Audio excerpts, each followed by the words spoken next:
Hi all, welcome back to Soumya's life line. ಎಲ್ಲರೂ ಹೇಗಿದ್ದೀರಾ, ಚೆನ್ನಾಗಿದ್ದೀರಾ ಅಂತ ಅಂದ್ಕೊಂಡಿದ್ದೀನಿ. ಇವತ್ತಿನ ವ್ಲಾಗ್ ಬಂದುಬಿಟ್ಟು ನಮ್ಮ ಮನೆಯಲ್ಲಿ ತುಂಬ ಮುಖ್ಯವಾದ ಕಾರ್ಯ ಅಂತ ಹೇಳಿದ್ರೆ ಇನ್ವಿಟೇಷನ್ ಕಾರ್ಡ್ ಪೂಜೆ ಮತ್ತು ಅಕ್ಷತೆಯ ಪೂಜೆ. ಬೆಳಿಗ್ಗೆ ಬೇಗ ಎದ್ದು ಎಲ್ಲರೂ ಫ್ರೆಶ್ ಅಪ್ ಆಗಿ ದೇವ್ರ ಮನೆ ಪೂಜೆ ಮಾಡಿಕೊಂಡು ಎಲ್ಲ ಸಿದ್ಧತೆನ ಮಾಡ್ಕೋತಾ ಇದ್ದೀವಿ. ಇನ್ನು ಗೆಸ್ಟ್ಗಳೆಲ್ಲ ಸ್ವಲ್ಪ ಮಧ್ಯಾಹ್ನದ ಮೇಲೆ ಇನ್ವೈಟ್ ಮಾಡಿರೋದ್ರಿಂದ ತುಂಬ ಜನ ಗೆಸ್ಟ್ಗಳು ಬರೋ ಸಾಧ್ಯತೆ ಇದೆ. ಸೊ ಹಾಗಾಗಿ ನಾವಿನ್ನು ಬೆಳಿಗ್ಗೆಯಿಂದಲೇ ಎಲ್ಲ ತಯಾರಿನ ಮಾಡ್ಕೋತಾ ಇದ್ದೀವಿ. ಅಪ್ಪ ಮತ್ತು ಸೌಜನ್ಯ ಇಬ್ಬರು ದೇವಸ್ಥಾನಕ್ಕೆ ಅಂತ ಹೇಳಿ ಎಲ್ಲ ದೇವಸ್ಥಾನಕ್ಕೂ ಪೂಜೆ ಮಾಡಿಸ್ಕೊಂಡು ಬರೋಣ ಅಂತ ಹೇಳಿ ಹೊರಟಿದ್ರು. ಇನ್ನು ಅಮ್ಮ ಬೆಳಿಗ್ಗೆನೇ ಊರಲ್ಲಿರೋ ಅಂಥ ಮುತ್ತೈದೆಯರನ್ನ ಕರ್ಕೊಂಡು ಬರೋದು. ಅದರಲ್ಲೂ ಸ್ಪೆಷಲಿ ನಮ್ಮ ಸಂಪ್ರದಾಯದಲ್ಲಿ ಮುತ್ತೈದೆಯರು ಜನಪದ ಹಾಡಿನ ಮೂಲಕ ಅವರು ಶಾಸ್ತ್ರಗಳನ್ನ ನಡೆಸ್ಕೊಡೋದು ತುಂಬ ಮುಖ್ಯವಾಗಿ ನಮಗೆ ಈ ಕಾರ್ಯ ಸುಸೂತ್ರವಾಗಿ ನಡೆಯುತ್ತೆ ಅಂತ ಹೇಳ್ಬೋದು. ಹಾಗೆ ನಾನು ಇಲ್ಲಿ ಇವತ್ತಿನ ದಿನ ಅಡುಗೆ ಮಾಡಿರೋದು ನಾನು ಹಿಂದಿನ ವ್ಲಾಗಲ್ಲಿ ಶೇರ್ ಮಾಡಿಕೊಂಡಿದ್ದೆ. ಇಷ್ಟು ದೊಡ್ಡ ಬಲ್ಕಲ್ಲಿ ನಾನು ಅಡುಗೆನ ಯಾವತ್ತೂ ಮಾಡಿರಲಿಲ್ಲ, ಆ ಸಾಹಸಕ್ಕೆ ನನ್ನ ಕೈ ಹಾಕಿರಲಿಲ್ಲ. So for the first time ನಾನು ಇಷ್ಟು ದೊಡ್ಡ ಮಟ್ಟದಲ್ಲಿ ಇಷ್ಟು ಜನಕ್ಕೆ ನಾನು ಅಡುಗೆನ ಪ್ರಿಪೇರ್ ಮಾಡ್ತಾಯಿದ್ದೀನಿ with the help of Ramya. ಅವಳು ಎಲ್ಲ ವೆಜಿಟೇಬಲ್ಸ್ನ ಕಟ್ ಮಾಡಿ ಕೊಟ್ಟಳು. ಸೊ ನಾನು ಇನ್ನೇನೇನಾಗುತ್ತೆ ಅಂತ ಎಲ್ಲ ನೋಡಿಕೊಂಡು ಯೂಟ್ಯೂಬಲ್ಲಿ ಸರ್ಚ್ ಮಾಡಿಕೊಂಡು, ಅಂದರೆ ಸಾಂಬಾರು ಮತ್ತು ಪಲ್ಯ ಈ ಎರಡು ರೆಸಿಪಿನ ನಾನು ಯೂಟ್ಯೂಬಲ್ಲಿ ಚೆಕ್ ಮಾಡಿದೆ. ಮಿಕ್ಕಿದ್ದು ಪಾಯಸನ ನಾನು ಓನ್ ಸ್ಟೈಲಲ್ಲೇ ಮಾಡಿದೆ. ಸೊ ಇಲ್ಲಿ ಆಲ್ಮೋಸ್ಟ್ ಅನ್ನ ಮತ್ತು ಪಲ್ಯ ಸಾಂಬಾರು ಎಲ್ಲ ಆಗಿದೆ. ಇನ್ನು ಲಾಸ್ಟ್ ಒಂದು ಹಪ್ಪಳ ಕರಿಯೋದೊಂದಿರುತ್ತೆ. ಪಾಯಸಕ್ಕೆ ಬೇಕಾಗಿರೋವಂಥ ಡ್ರೈ ಫ್ರೂಟ್ಸು ಮತ್ತು ಶಾವಿಗೆ, ರವೆ, ಗಸಗಸೆ ಅದನ್ನೆಲ್ಲ ಹುರ್ಕೊಂಡು ರೆಡಿ ಮಾಡ್ಕೊಂಡಿದ್ದೀನಿ. ಹಾಲು ಕಾಯ್ಸೋಕೆ ಇಟ್ಟಿದ್ದೀನಿ. ಇನ್ನು ಈ ಕಡೆ ಹಾಲಿಗೆ ಶಿಫ್ಟ್ ಆದರೆ ಆಲ್ಮೋಸ್ಟ್ ಎಲ್ಲರೂ ಮನೆಗೆ ಬಂದಿರೋವಂಥ ಸಂದರ್ಭದಲ್ಲಿ ಇನ್ನು ಅಕ್ಷತೆನ ನಾವೆಲ್ಲ ಅವ್ರಿಗೆ ಕೊಡಬೇಕಷ್ಟೆ. ಅವರೆಲ್ಲ ಕರೆಕ್ಟಾಗಿ ಆರ್ಗನೈಸ್ ಮಾಡಿಕೊಂಡು ಪೂಜೆಗೆ ತಯಾರು ಮಾಡ್ಕೋತಾರೆ. ಇಲ್ಲೇನು ಕೂತಿದ್ದಾರಲ್ಲ ಈ ಇಷ್ಟು ಜನ, ಇತ್ತೀಚಿನ ದಿನಗಳಲ್ಲಿ ನಮ್ಮ ಹಳೆಯ ಸಂಪ್ರದಾಯನ ನಾವು ತುಂಬ ಮರಿತಾ ಇದ್ದೀವಿ. ಅಂಥದ್ರಲ್ಲೂ ಕೂಡ ನಮಗೆ ಕೆಲವೊಬ್ಬರು ಅಂದರೆ ಹಳೆಯ ಸಂಪ್ರದಾಯನ ಪಾಲಿಸ್ಕೊಂಡು ಬರ್ತಾ ಇರೋವಂಥ ಮಹಿಳೆಯರು ಹಾಡು ಹೇಳೋದ್ರ ಮೂಲಕ ಸಿಗ್ತಾರಲ್ಲ, ಅದು ನಮಗೆ ಗ್ರೇಟ್ ಅನ್ಬೋದು. ಇದಿಲ್ಲದೆ ನಮ್ಮ ಲಂಬಾಣಿ ಜನಾಂಗದಲ್ಲಿ ಈ ಹಾಡು ಹೇಳೋ ಸಂಪ್ರದಾಯ ಇಲ್ಲದೆ ಸುಮ್ಮನೆ ಏನೋ ಶಾಸ್ತ್ರ ಮಾಡಿದ್ವಿ, ಪೂಜೆ ಮಾಡಿದ್ವಿ ಅನ್ನೋದು ತುಂಬ ಖಾಲಿ ಕಾಣಿಸುತ್ತೆ. ಸೊ ಹಾಗಾಗಿ ಇದು ನಮಗೆ ತುಂಬ ಮುಖ್ಯವಾದ ಒಂದು ಪಾರ್ಟ್ ಅಂತ ಹೇಳ್ಬೋದು. ಸೊ ಇಲ್ಲೊಬ್ಬರು ಆಂಟಿ ಇನ್ನು ಸದ್ಯಕ್ಕೆ ದೇವಸ್ಥಾನಗಳಿಗೆ ಏನು ನಾವು ಇನ್ವಿಟೇಷನ್ ಕಳಿಸ್ಬೇಕಲ್ವ, ಆ ಇನ್ವಿಟೇಷನ್ ಕಾರ್ಡ್ಗಳಿಗೆ ಗಣಪತಿ ಅಂಟಿಸೋಕ್ಕೆ ಅಂತ ಹೇಳಿಕೊಟ್ಟಿದ್ರಲ್ಲ, ಸೊ ಅದನ್ನು ಅಂಟಿಸಿ ಎಲ್ಲ ಇನ್ವಿಟೇಷನ್ ಕಾರ್ಡ್ಗಳ ಮೇಲೆ ಯಾವ್ಯಾವ ದೇವಸ್ಥಾನ ಕಳಿಸ್ಬೇಕು, ಯಾವ್ಯಾವ ದೇವರು ಅಂತ ಹೇಳಿ ಆ ದೇವಸ್ಥಾನಗಳ ಹೆಸರು ಮತ್ತು ದೇವರ ಹೆಸರು ನಾವು ಬರೆದು ಫಸ್ಟ್ ಅದನ್ನು ಇಟ್ಕೊಂಡು ಪೂಜೆ ಮಾಡ್ತೀವಿ. ಇನ್ನು ಮಿಕ್ಕಂತಹ ಇನ್ವಿಟೇಷನ್ ಕಾರ್ಡ್ಗಳನ್ನು ನಾವು ಆಮೇಲೆ ಕವರ್ಗೆ ಕಾರ್ಡನ್ನ ಹಾಕ್ತೀವಿ. ಸೊ ಇಲ್ಲಿ ಅಕ್ಷತೆ ಪೂಜೆ ದಿನ ಸ್ವಲ್ಪ ಅಕ್ಕಿ ಕಾಳನ್ನ ನಾವು ಕಲರ್ ಕೂಡ ಮಾಡಿಟ್ಕೊಂಡಿದ್ವಿ. ಸ್ವಲ್ಪ ಅರ್ಶಿನ ಮಿಕ್ಸ್ ಮಾಡ್ತೀವಿ, ಹಾಗಾಗಿ ಅಲ್ಲದೆ ಸ್ವಲ್ಪ ಕಲರ್ಫುಲ್ಲಾಗಿ ಎಲ್ಲ ಕಲರ್ನ ಸ್ವಲ್ಪ ಅಂದರೆ ಒಂದೊಂದು ಪಾವ ಅಷ್ಟು ಅಕ್ಕಿನ ನಾವು ಕಲರ್ ಮಾಡಿಟ್ಕೊಂಡಿದ್ವಿ.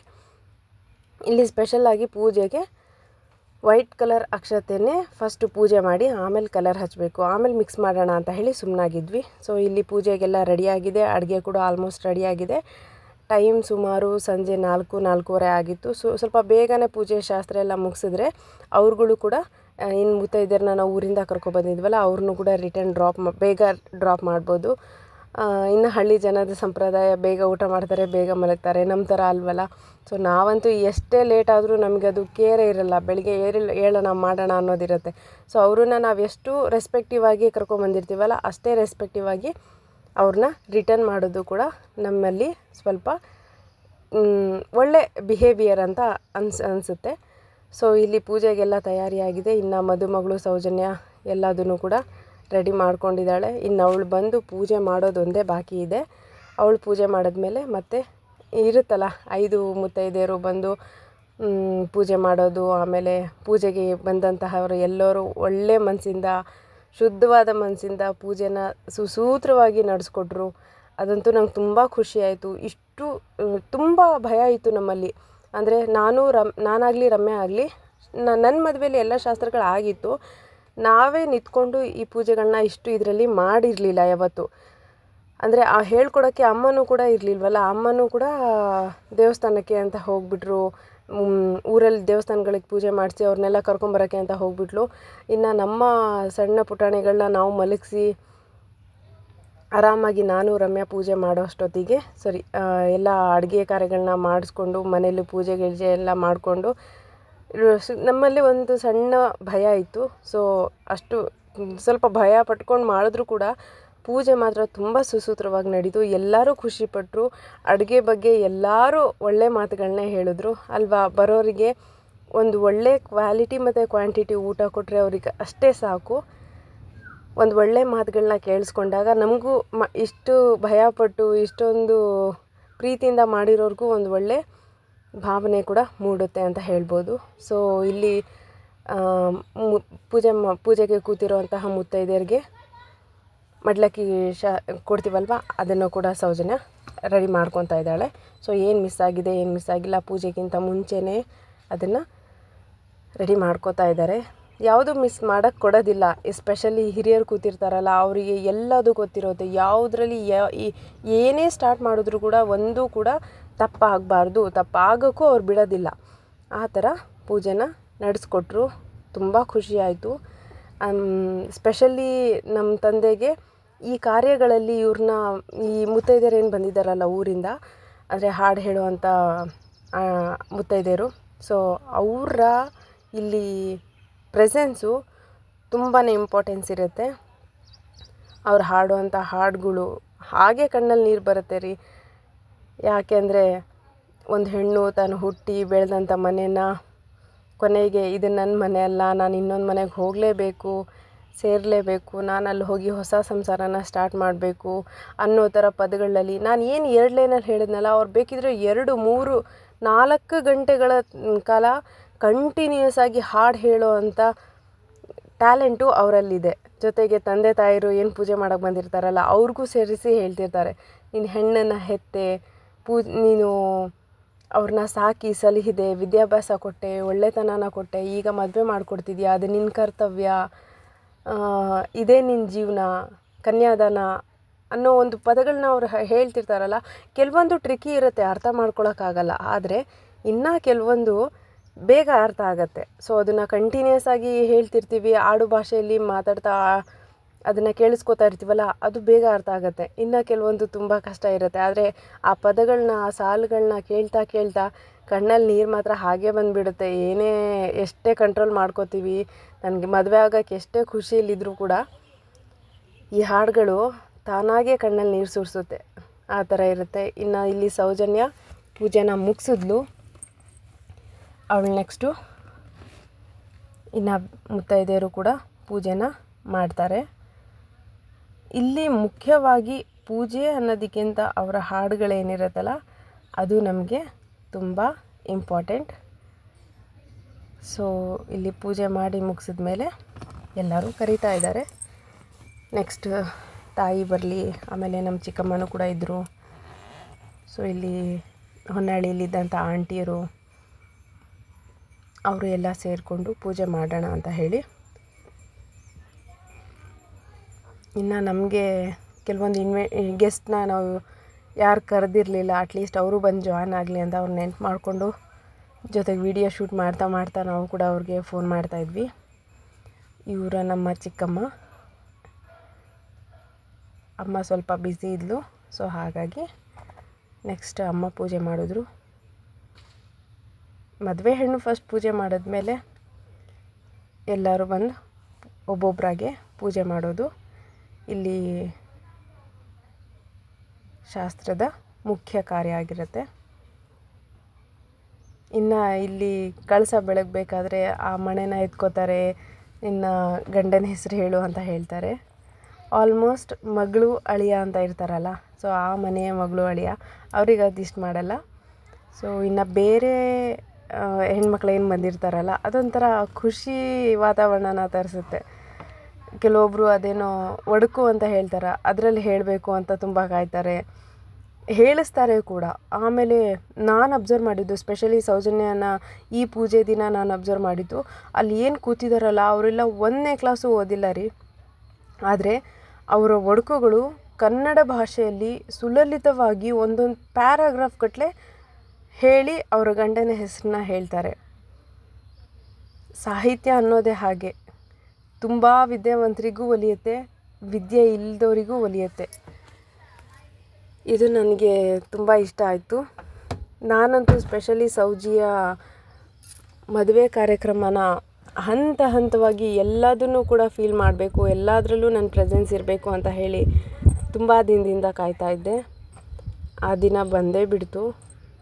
ಸೊ ಇನ್ನೂ ಒಂದೊಂದೇ ಕಾರ್ಯ ನಡೀತಾ ಹೋಗ್ತಿದ್ದಂಗೆ ಮದುವೆನೂ ಒಂದು ದಿನ, ಅಂದರೆ ಎಷ್ಟೋ ತಿಂಗಳುಗಳ ಪ್ಲ್ಯಾನಿಂಗ್ಸು, ಡೇಟ್ ಫಿಕ್ಸ್ ಮಾಡೋದು, ಹೇಗೆ ಮಾಡೋಣ, ಎಲ್ಲಿ ಮಾಡೋಣ, ಊಟದ ವಿಚಾರವಾಗಲಿ ಎಲ್ಲದೂ ತಿಂಗಳಾನುಗಟ್ಲೆ ವರ್ಷಾನುಗಟ್ಲೆ ಪ್ಲ್ಯಾನಿಂಗ್ಸ್ ಮಾಡಿರ್ತೀವಿ.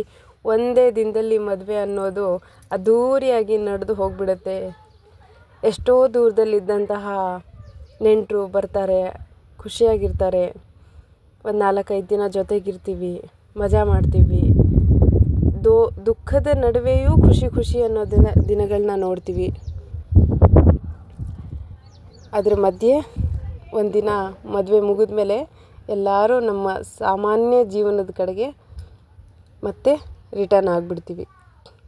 ಇದು ಒಂದು ಮದುವೆ ಮನೇನ ತುಂಬಿ ತುಳುಕಿಸಿ ನೆಂಟರು ಇಷ್ಟರು ಎಲ್ಲರೂ ಬಂದು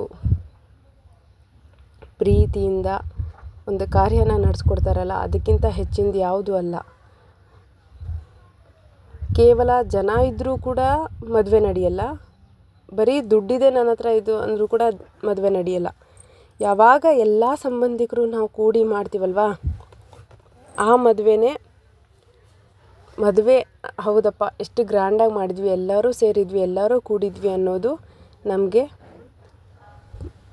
ಇಂಪಾರ್ಟೆನ್ಸ್ ಆಗುತ್ತೆ. ಸೊ ಇಲ್ಲಿ ಒಬ್ಬೊಬ್ಬರಾಗಿ ಇಲ್ಲಿ ಪೂಜೆ ನಡೆಸ್ಕೊಡ್ತಾ ಇದ್ದಾರೆ. ಪೂಜೆ ಆದಮೇಲೆ ಎಲ್ಲರಿಗೂ ಊಟ ವ್ಯವಸ್ಥೆ. ಊಟದ ಬಗ್ಗೆ ಮಾತ್ರ 2 ಮಾತಿಲ್ಲ, ಎಲ್ಲರೂ ತುಂಬ ಚೆನ್ನಾಗಿದೆ ಅಂತ ಹೇಳಿ ಹೋಗಿದ್ದು. ನನಗೂ ಕೂಡ ಫಾರ್ ದ ಫಸ್ಟ್ ಟೈಮ್ ನಾನು ಇಷ್ಟೊಂದು ದೊಡ್ಡ ಬಲ್ಕಲ್ಲಿ ಅಡುಗೆ ಮಾಡಿ ಒಂದು ಅಪ್ರಿಸಿಯೇಷನ್ ಸಿಕ್ತಲ್ಲ, ನನಗೂ ಕೂಡ ಅದು ತುಂಬ ಖುಷಿ ಆಯಿತು.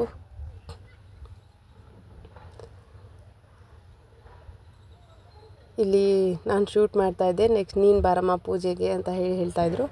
ಸೊ ನಾನು ಕಂಕಣ ಕೂಡ ಕಟ್ಟಿಕೊಂಡು ಪೂಜೆ ಮಾಡಿಸ್ಕೊತಾ ಇದ್ದೆ.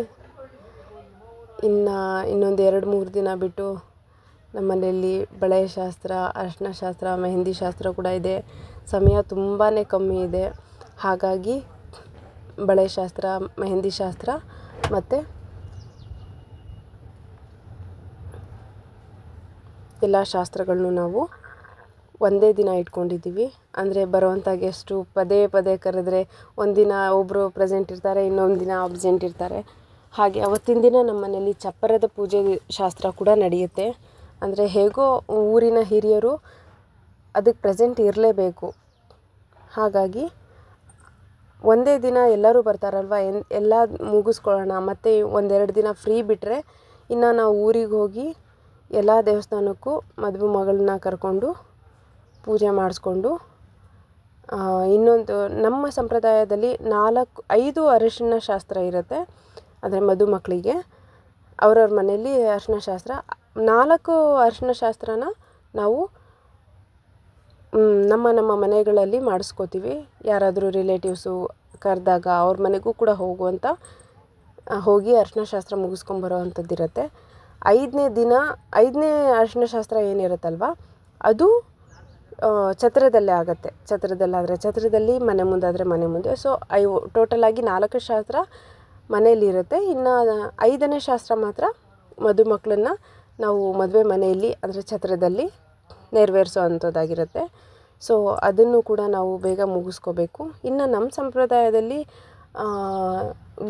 ಗೋಳು ಕಾಯೋದು ಅಂತ ಇರುತ್ತೆ. ಅಂದರೆ ಬೆಲ್ಲ ತಿನ್ನೋದು. ಆಯಿತು, ನನ್ನ ಮಗಳಿಗೆ ಇಂಥ ಮನೆ ಮಗನಿಗೆ ನಾವು ಮದುವೆ ಮಾಡಿಕೊಡ್ತಾ ಇದ್ದೀವಿ ಅಂತ ಊರಿನ ಸಮ್ಮುಖದಲ್ಲಿ, ಅಂದರೆ ಊರಿನ ಮುಖ್ಯಸ್ಥರ ಸಮ್ಮುಖದಲ್ಲಿ ನಮ್ಮ ನೆಂಟರು ಮತ್ತು ಬೀಗರ ನೆಂಟರು ಎಲ್ಲ ಸೇರಿಕೊಂಡು ಏನು ದೇವಸ್ಥಾನದಲ್ಲಿ, ಅಂದರೆ ನಮ್ಮ ಊರಿನ ದೇವಸ್ಥಾನದಲ್ಲಿ ಕೂತ್ಕೊಂಡು ಒಂದಿಷ್ಟು ಜನ ದೊಡ್ಡವರೆಲ್ಲ ಸೇರಿಕೊಂಡು ಅಂತ ಹೇಳಿ ನಮ್ಮ ಮದುವೆ ದಿನ ಶಾಸ್ತ್ರ ಏನು ನಡೆಯುತ್ತಲ್ಲ, ಹಿಂದಿನ ರಾತ್ರಿ, ಅವತ್ತಿನ ರಾತ್ರಿ ನಡೆಯೋ ಶಾಸ್ತ್ರಗಳ ಪ್ರಕಾರ ನಾವು ಕೆಲವೊಂದು ಥಿಂಗ್ಸ್ನ ಎಕ್ಸ್ಚೇಂಜ್ ಮಾಡ್ಕೊಳ್ಳೋದಿರುತ್ತೆ.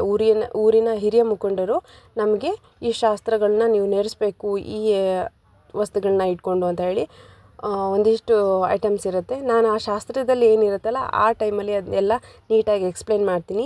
ಸೊ ಅದನ್ನು ಕೂಡ ಅವರು ಹ್ಯಾಂಡ್ ಓವರ್ ಮಾಡೋದಿರುತ್ತೆ. ಇನ್ನು ಶಾಸ್ತ್ರಗಳೆಲ್ಲ ಮುಗಿದ ಮೇಲೆ ನಾವು ಮತ್ತೆ ಊರಿನ ನಾಯಕರಿಗೆ ನಾವು ಅದನ್ನು ಹಿಂತಿರುಗಿಸ್ತೀವಿ. ಮತ್ತು ಬೇರೆ ಊರಿನಲ್ಲಿ ಯಾರ್ದಾರು ಮದುವೆ ಇದ್ದಾಗ ಅವ್ರು ಮತ್ತೆ ಈ ಶಾಸ್ತ್ರದಲ್ಲಿ ಕೊಡ್ತಾರೆ, ಅವ್ರು ರಿಟರ್ನ್ ಮಾಡ್ತಾರೆ. ಸೊ ಅದ್ರ ಇನ್ಫಾರ್ಮೇಷನ್ ಇರಲಿ. ಇಲ್ಲಿ ಇವರು ನಮಗೆ ದೂರದ ರಿಲೇಟಿವ್ ಅಜ್ಜಿ ಕೂಡ ಆಗಬೇಕು. ಅವ್ರು ಹೇಳ್ತಾಯಿದ್ರು, ಗಂಡನ ಹೆಸರನ್ನು ನೀವು ಹೀಗೆ ಹೇಳಬೇಕು, ಹಾಗೆ ಹೇಳಬೇಕು, ಹೇಳಲೇಬೇಕು ಅಂತ ಹೇಳಿ. ಅವರಿಲ್ಲ ಮಣೆ ತಗೊಂಡು ತಮಾಷೆ ಮಾಡ್ತಾಯಿದ್ದಾರೆ. ಅವ್ರಿಗೆ ನನಗೆ ಬರೋದೇ ಇಲ್ಲ ಅಂತ ಅಂದಾಗ ಹೇಳ್ಕೊಡ್ತಾ ಇದ್ದಾರೆ ಇಲ್ಲಿ. ಸೊ ಎಲ್ಲ ಶಾಸ್ತ್ರಗಳನ್ನ ಸ್ವಲ್ಪ ಅರ್ಲಿ ಮುಗಿಸ್ಕೊಂಡ್ರೆ ನಾವು ರಿಸೆಪ್ಷನ್ಗೆ ಬೇಗ ಕೂಡ ಹೋಗಿ ರೀಚ್ ಆಗ್ಬೋದು ಅಂತ ಹೇಳಿ ನಾವೆಲ್ಲ ಅರ್ಲಿ ಮುಗಿಸ್ಕೊತಾ ಇದ್ದೀವಿ. ಇನ್ನು ಮನೆಯಲ್ಲಿ 3 ಜನ ಪುಟಾಣಿಗಳಿರೋದ್ರಿಂದ ಸ್ವಲ್ಪ ಹ್ಯಾಂಡಲ್ ಮಾಡಿಕೊಂಡು ಯಾವ ಕಾರ್ಯನ ಹೇಗೆ ಮಾಡ್ತೀವಿ ಅನ್ನೋದೇ ಸ್ವಲ್ಪ ತಲೆಯಲ್ಲಿ ಟೆನ್ಷನ್ ಇದೆ. ಬಟ್ ಎಲ್ಲ ಆರಾಮಾಗಿ ಆಗುತ್ತೆ ಅನ್ನೋ ಒಂದು ಧೈರ್ಯ ಕೂಡ ನಮ್ಮಲ್ಲಿದೆ. ಸೊ ಇನ್ನು ಕೊನೆಯದಾಗಿ ನಾನು ಪೂಜೆ ಮಾಡ್ತಾಯಿದ್ದೆ.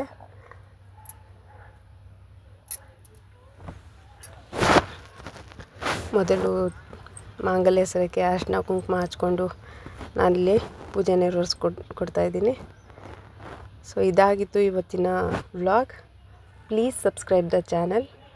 ನನ್ನ ಚಾನಲಲ್ಲಿರೋ ಎಲ್ಲ ವಿಡಿಯೋನ ವಾಚ್ ಮಾಡಿ. Thank you. ಬಾಯ್.